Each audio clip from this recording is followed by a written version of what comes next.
Hola hermanos, el día de hoy, 24 de octubre del 2020, es sábado de la 29ª semana del tiempo durante el año. Se nos terminó la semana 29 de este tiempo ordinario. Ay, Dios mío, poco a poco, imagínense, ya mañana es semana 30 y son 34 semanas, 34 domingos para terminar pues este año litúrgico. Ya estamos claros, ¿no? O sea, vamos a llegar a la Navidad y muy probablemente, según lo que se ven las cosas, llegaremos a la Semana Santa del próximo año en las mismas condiciones que estamos viviendo en este momento. Así que tenemos que tener mucha paciencia en el sentido de si no nos cuidamos, pues no vamos a llegar a celebrar ningún día de todas maneras. Ustedes ya saben que no tenemos memorias obligatorias el día de hoy. Hoy es día de San Antonio María Claret, el fundador de los padres claretianos, de los misioneros del Inmaculado Corazón de María, de los hijos del Corazón de María, así sea Filii Cordis Mariae, de los hijos del Corazón de María. Miren, él nace en 1807 en Cataluña, él es catalán de origen, de una familia en la que eran 11 hijos y llegaron adultos solamente 5. Imagínense ustedes, dura la vida en aquellos entonces. Él, pues desde pequeño con muestras de una vocación hacia el sacerdocio, su papá por eso con mucho esfuerzo lo hizo estudiar en la escuela de latinidad, o sea, para poder aprender latín perfectamente. Tiene que dejar los estudios. Miren, es una cosa bastante compleja. Trabaja en el taller junto con sus padres, luego se va a trabajar a otro taller en Barcelona y así, pero siempre con aquella inquietud. Quiso entrar con los cartujos. De hecho, fíjense que empezó el noviciado con los jesuitas, pero eso va a ser mucho más adelante. O sea, es una situación bien compleja, ¿no? Finalmente estudia en el seminario de Vic, porque el papá era amigo precisamente del obispo, terminará ordenándose para esa diócesis, estará en varias parroquias, luego va para Roma porque lo que quiere ser es misionero, pero cuando llega a Roma, pues la oficina de propaganda fide, de la propagación de la fe, está cerrada. Entonces, bueno, es una serie de acontecimientos. Ahí logra hacer los ejercicios espirituales, decide entrar con los jesuitas, pero una enfermedad se lo impide, regresa de nuevo a Cataluña, lo vuelven a colocar como párroco, para que eso el título, no es el título, pero bueno, como párroco, y entonces empieza ahí su verdadero espíritu, porque él lo que era misionero. Él lo que quería hacer era misionero y empieza a hacer misiones por toda la diócesis de Cataluña, o casi toda la diócesis de Cataluña, y cuando empezaba a querer ir más allá hacia otras diócesis en España o incluso en Francia, lo detienen en seco.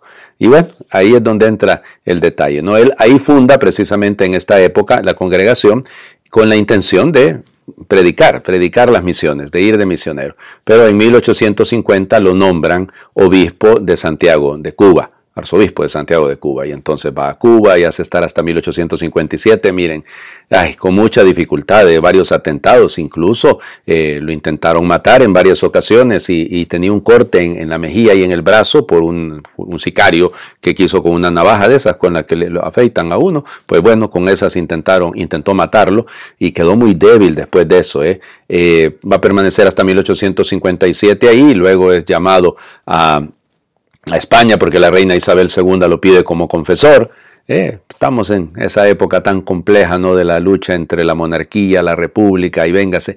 Al final él va a tener que salir exiliado junto con la reina en 1868, si mal no estoy. Participa en 1870 en el Concilio Vaticano II, pero estando ahí precisamente saben que el Vaticano II, Vaticano I, pero ese se tuvo que cerrar abruptamente porque, bueno, Roma fue invadida por las tropas de Garibaldi y entonces los obispos tuvieron que partir. Él no podía regresar a España porque la situación, habiendo sido el confesor de la reina, entonces no lo querían por allá. Y entonces va a morir en Francia, en un monasterio cisterciense donde estaba exiliado. Fue canonizado en 1950. Bueno, ya les digo, el espíritu de él netamente misionero. Necesitamos obispos, sacerdotes, laicos con espíritu misionero. Pero, padre, si no nos podemos mover de nuestras casas así como estamos. Ya les recuerdo, la santa patrona de las misiones, Santa Teresita del Niño Jesús y de la Santa Faz, nunca salió de su convento y es la patrona de las misiones. Y aquí tenemos el espíritu misionero de este santo obispo que hizo tantísimo bien. Hoy es día de, bueno, igual, pero no me voy a detener porque si me pongo a hablar de otras cosas, entonces nos vamos a distraer. Vamos a la lectura del día de hoy. Seguimos lógicamente leyendo la carta a los Efesios, que es lo que hemos leído últimamente. Capítulo 4, versículo 7, y luego nos saltamos del 11 al 16. Hermanos, cada uno de nosotros ha recibido la gracia en la medida en que Cristo se la ha dado. Él fue quien concedió a unos ser apóstoles, a otros ser profetas, a otros ser evangelizadores, a otros ser pastores y maestros.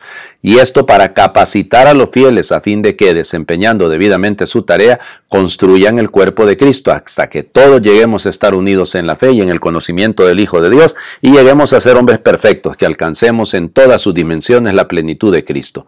Así ya no seremos como niños, zarandeados por las olas y llevados de un lado para otro por el viento de cualquier doctrina, a merced de hombres malvados y astutos que conducen engañosamente al error. Por el contrario, viviendo sinceramente en el amor, creceremos en todos sentidos, unidos a aquel que es la cabeza, Cristo. De él todo el cuerpo recibe su organización, su cohesión y su vida, según la actividad propia de cada una de las partes, y así el cuerpo va creciendo y construyéndose por medio del amor. Palabra de Dios, te alabamos, Señor. A cada uno se le ha dado la gracia en la medida en la que Cristo ha querido. Punto. A unos son apóstoles, otros son profetas, otros son maestros. Es decir, cada uno en la iglesia tiene su misión. Cada uno entramos en este cuerpo. ¿Con el fin de qué? De capacitar a los fieles para que, desempeñando cada uno su misión, cumpliendo cada uno su tarea, construya el cuerpo de Cristo. No se construye a sí mismo. No, es que yo tengo este título. Hay algunos que hacen a mí me da... Disculpen, ¿verdad? Y por favor no me lo tomen a mal. Y los que lo hacen, pues bueno, ya es asunto de ellos, ¿no? Pero hay algunos que hacen carrera eclesiástica, les cuento. Sí, quieren ser obispos, quieren llegar a ser, ¿qué serio? Unas ambiciones. Y uno dice, ¿y estos qué estará? Y por favor, no les dé usted un medio cargo, porque, Dios mío, son insoportables, ¿no? Se vuelven dueños de la verdad, dueños de todo, y es peligroso esto. No, si nosotros lo que tenemos que revisar es si estamos construyendo el cuerpo de Cristo. ¿Por qué? Porque lo que tenemos que alcanzar es la medida de llegar a la dimensión de la plenitud de Cristo, es vivir a la plenitud, a la medida de Cristo. Eso es lo nuestro. Pero hay que tener cuidado porque en todos los tiempos y en todas las épocas, y en esta nuestra no es extraño, algunos hasta se visten de cardenales y de obispos y de sacerdotes. Hay algunos hombres que andan buscando engañar. Pero nosotros no somos niños zarandeados por las olas de cualquier doctrina. Aquí es donde entra el detalle. Nosotros seguimos a Jesucristo. Y siguiendo a Jesucristo, que ha fundado la iglesia, en donde todos entramos, porque cada uno ha recibido el don según la gracia de Cristo, como Él se lo ha querido conceder, entonces no excluimos a nadie, no echamos a nadie, sino que constituimos un solo cuerpo, porque todo el cuerpo recibe su organización, su cohesión y su vida de Cristo. A eso apuntémosle nosotros, no a otra cosa. Ya les digo, duele mucho, muchísimo. Ha habido muchas conferencias muy buenas en estos días hablando de estos temas para defender al Santo Padre. Y no, yo me imagino cómo vivirá. Bueno, conociendo al Santo Padre, él vive feliz, ¿no? Él sigue adelante, a él no lo van a detener estas cosas. Pero duele mucho, da rabia, como dice él, cuando le tergiversan las cosas que él ha dicho y la sacan, una palabrita, la sacan de contexto. No es justo. Pero eso siempre es así. Bueno, vamos al Evangelio. Ahí está la cosa también un poquito complicada. Capítulo 13, versículos del 1 al 9. En aquel tiempo algunos hombres fueron a ver a Jesús y le contaron que Pilato había mandado matar a unos galileos mientras estaban ofreciendo sus sacrificios. Jesús les hizo este comentario. ¿Piensan ustedes que aquellos galileos por lo que les sucedió esto eran más pecadores que todos los demás galileos? Ciertamente que no. Y si ustedes no se convierten, perecerán de manera semejante. Y aquellos 18 que murieron aplastados por la torre de Siloé, ¿piensan acaso que eran más culpables que todos los demás habitantes de Jerusalén? Ciertamente que no, y si ustedes no se arrepienten, perecerán de manera semejante. Entonces les dijo esta parábola. Un hombre tenía una higuera plantada en su viñedo. Fue a buscar higos y no los encontró. Dijo entonces al viñador, mira, durante 3 años seguidos he venido a buscar higos en esta higuera y no los he encontrado. Córtala, ¿para qué ocupa la tierra inútilmente? El viñador le contestó, Señor, déjala todavía este año. Voy a aflojar la tierra alrededor y echarle abono para ver si da fruto. Si no, el año que viene la cortaré. Palabra del Señor. Gloria a ti, Señor Jesús. Ay, Señor Jesucristo, ¿no? Ese es el por qué, o sea, a los que les va mal, a los que sufren, a los que han muerto de COVID, ¿ok? A los que les da cáncer, esos son algún pecado están pagando, esa gente mala, discúlpenme, eso es una grandísima injusticia, ¿no? Porque yo he visto gente morir de COVID, estoy pensando en este momento en la mamá de un querido compañero mío de colegio, doña Telma, que fue una persona extraordinariamente buena, una buena esposa, una buena mamá, una buena amiga, una buena creyente, y murió de COVID. Ay, era mala, por eso murió. Lo siento. Es decir, no podemos, hubo un accidente de tránsito terrible y murieron todas. Saber qué pecado. Es decir, no, que nosotros no jugamos bajo esas circunstancias. Nosotros a lo que nos tiene que motivar y lo que nos tiene que llevar a seguir adelante es entender lo que ayer nos pedía la palabra. Si ayer nos pedía discernimiento, ahora que el discernimiento nos llegue a darnos cuenta que es tiempo de conversión.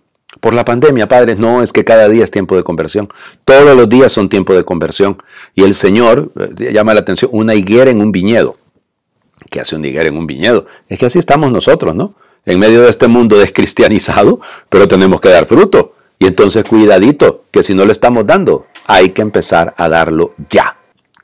Bueno, les invito a que hagamos oración. Terminemos nosotros esta semana poniéndonos en las manos del Señor y pidiéndole que podamos dar mucho, pero mucho fruto y que sigamos creciendo con la iglesia, para el bien de la iglesia.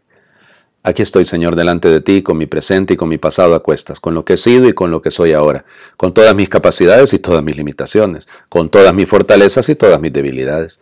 Te doy gracias por el amor con el que me has amado y por el amor con el que me amas ahora a pesar de mis fallos. Sé bien, Señor, que por muy cerca que crea estar de ti, por muy bueno que me juzgue a mí mismo, tengo mucho que cambiar en mi vida, mucho de qué convertirme, para ser lo que tú quieres que yo sea, lo que pensaste para mí cuando me creaste. Ilumina, Señor, mi entendimiento y mi corazón, para que tú seas cada día con más fuerza el dueño de mis pensamientos, de mis palabras y de mis actos, para que todo en mi vida gire en torno a ti, para que todo en mi vida sea reflejo de tu amor infinito, de tu bondad infinita, de tu misericordia y tu compasión. Dame, Señor, la gracia de la conversión sincera y constante. Dame, Señor, la gracia de mantenerme unido a ti siempre, hasta el último instante de mi vida en el mundo, para luego resucitar contigo a la vida eterna. Amén. Que Dios les bendiga. Feliz fin de semana para todos.